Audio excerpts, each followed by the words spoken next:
Assalamualaikum warahmatullahi wabarakatuh. Selamat pagi, salam sejahtera untuk kita semuanya.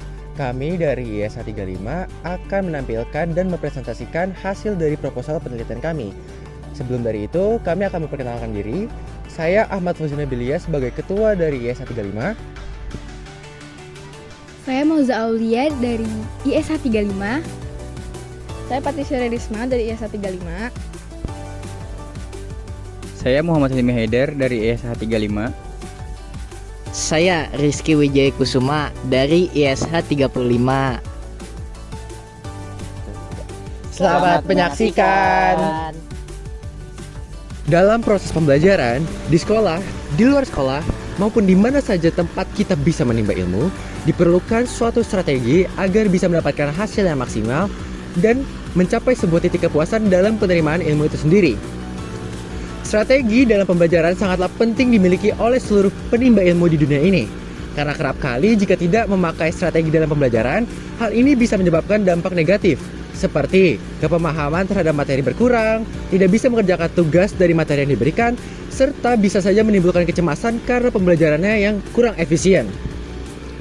Metode pembelajaran merupakan salah satu strategi yang bermanfaat bagi penerimaan ilmu itu sendiri. Karena pada 2023, Ibu Roakvan mengatakan bahwa suatu strategi atau metode pembelajaran yang efektif dapat membuat murid meningkatkan 1. Kompetensi, 2. Harga diri, 3. Kenyamanan dalam belajar dari murid itu sendiri, yang keempat, meminimalisir rasa takut akan tes dan ujian yang akan dihadapi, serta yang terakhir, dapat membuat nilai lebih bagus lagi.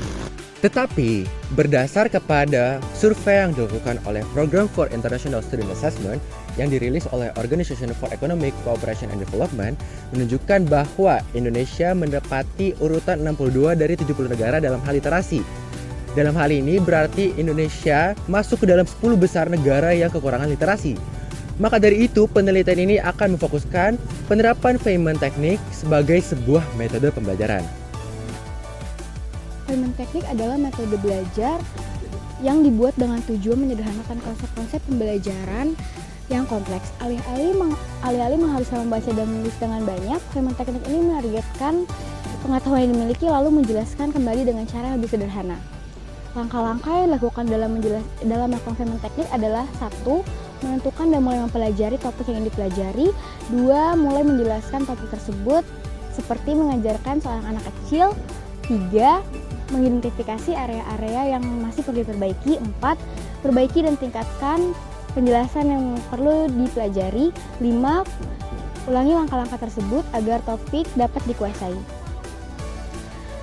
Selain itu, penelitian Feynman Technique di Indonesia terbilang masih sedikit. Maka dari itu, peneliti tertarik membuat penelitian yang berjudul Pengaruh Penerapan Feynman Technique terhadap Nilai Akademik Peserta Didik SMAN 81 Jakarta. Masalah dalam penelitian ini dirumuskan dalam satu pertanyaan, yaitu bagaimana pengaruh penerapan Feynman Technique terhadap nilai peserta didik SMAN 81 Jakarta. Dari rumusan masalah tersebut, tujuan yang ingin dicapai dari penelitian ini adalah mengetahui bagaimana pengaruh penerapan Feynman Technique terhadap nilai peserta didik SMAN 81 Jakarta.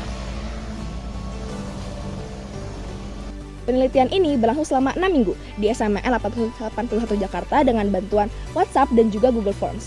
Penelitian ini menggunakan metode pemerolehan data yaitu metode kuantitatif yang berupa kuesioner maupun angket yang dilaksanakan secara daring. Metode analisis datanya adalah menggunakan teknik analisis kuantitatif yang berupa grafik dan juga angka. Dan juga menggunakan teknik statistik inferensial yaitu teknik menganalisis data dengan jumlah data yang mewakili populasi dan dengan jumlah yang sudah ditentukan, dan juga pemerolehan datanya dilaksanakan secara acak. Dari penelitian tadi dapat ditarik kesimpulan bahwa penelitian dengan judul Pengaruh Penerapan Femen Teknik terhadap nilai peserta didik SMAN 81 Jakarta menggunakan metode kuantitatif secara kuesioner atau angket dengan menggunakan Google Forms. Latihan ini diharapkan dapat menghasilkan tambahan pengetahuan atau wawasan tentang penerapan Femen Teknik sebagai metode pembelajaran yang dapat berlangsung secara maksimal. Sekian yang bisa kami sampaikan. Apabila terdapat kekurangan dalam bertutur kata, mohon dimaafkan. Wassalamualaikum warahmatullahi wabarakatuh. Terima kasih.